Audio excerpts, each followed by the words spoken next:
Dia tu yang tak sedari. Sekarang hadaplah. Aku tak pernah jumpa lagi tau orang muka tak malu macam kau. Tak payahlah cium-cium.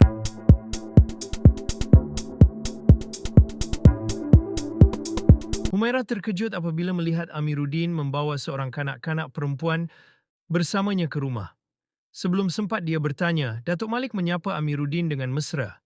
Datuk Malik tertarik dengan kanak-kanak itu, yang dikenali sebagai Aina, kerana wajahnya mengingatkannya pada seseorang bernama Lily. Amiruddin memperkenalkan Aina sebagai anak buahnya, tetapi Aina dengan polos bertanya sama ada Datuk Malik adalah datuknya. Datuk Malik merasakan kehangatan dalam panggilan itu dan membiarkan Aina memanggilnya begitu. Humairah jelas tidak senang dengan kehadiran Aina dan meluahkan ketidakpuasannya dengan kasar. Amiruddin menjelaskan bahawa kakaknya sakit, jadi dia terpaksa membawa Aina bersamanya. Datuk Malik tidak melihat sebarang masalah dalam hal itu dan menyatakan rasa kasihan terhadap Aina dan ibunya. Namun, Humairah tetap berkeras dan menunjukkan sikap dingin terhadap kanak-kanak itu. Ketika Aina cuba bersalaman dengannya, Humairah melakukannya dengan terpaksa dan menarik tangannya sebelum Aina sempat mencium tangannya.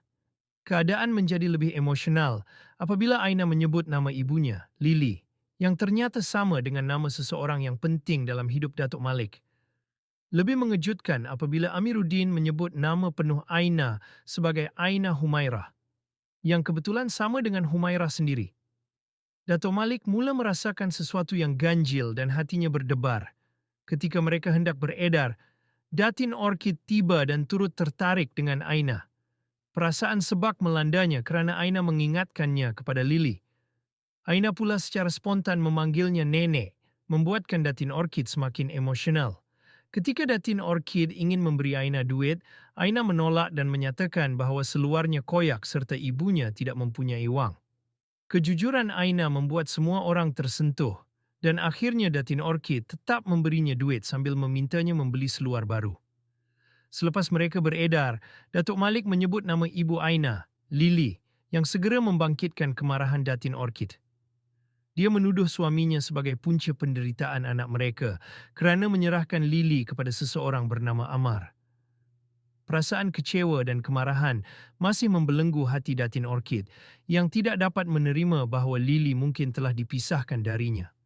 Pertengkaran antara Datuk Malik dan Datin Orchid semakin memuncak apabila mereka saling menyalahkan atas nasib yang menimpa Lily, menandakan bahawa rahsia besar sedang menunggu untuk terbongkar. Amiruddin memandu dengan tenang sambil sesekali melirik ke arah anak buahnya, Aina, yang asyik menikmati air Milo kotaknya. Namun, suasana dalam kereta terasa tegang kerana Humairah jelas tidak senang dengan kehadiran Aina.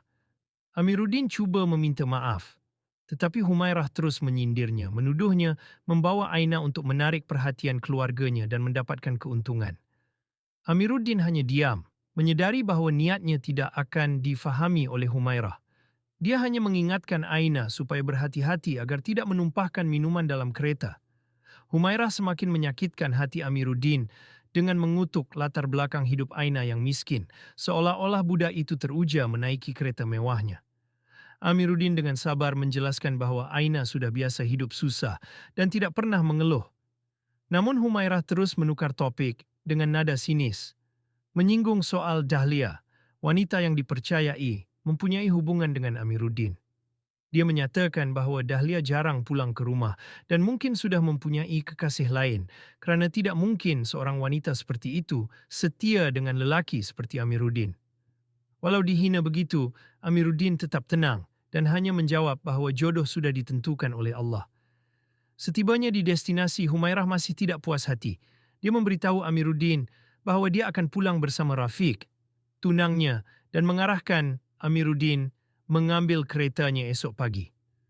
Sebelum keluar, dia sempat lagi menyindir, mengatakan bahawa bas tidak masuk ke kawasan itu, teksi pula susah didapatkan, dan hujan hampir turun, membiarkan Amiruddin serta anak buahnya dalam kesulitan.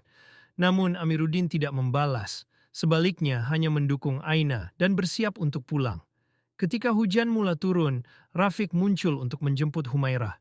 Dia kelihatan hairan melihat Amiruddin mendukung seorang kanak-kanak, tetapi sebelum sempat bertanya, Humairah memotong, mengatakan bahawa dia bosan mendengar tentang budak itu. Rafiq memilih untuk diam kerana tidak mahu berbalah dengan Humairah, lebih-lebih lagi setelah mereka baru berbaik semula. Amiruddin meminta pinjam payung dari Humairah, tetapi dia menolak dengan angkuh. Rafi yang bersimpati mencadangkan agar diberikan saja payung itu kepada Amiruddin kerana kasihan melihat Aina yang basah kuyup. Namun Humairah tetap berkeras dan menarik tangan Rafiq masuk ke dalam rumah. Amiruddin tidak punya pilihan selain menutup kepala Aina dengan baju sejuknya dan melajukan langkah dalam hujan yang semakin lebat. Dia cuba melindungi anak buahnya sebaik mungkin, tetapi tetap tidak dapat mengelakkan baju Aina dari basah. Dari jauh, Humairah memerhati dan tersenyum penuh kepuasan, merasa puas melihat Amiruddin serta anak buahnya basah kuyup dalam hujan.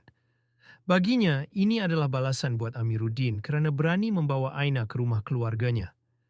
Dia langsung tidak merasa simpati, malah menganggapnya sebagai hukuman yang layak diterima oleh Amiruddin.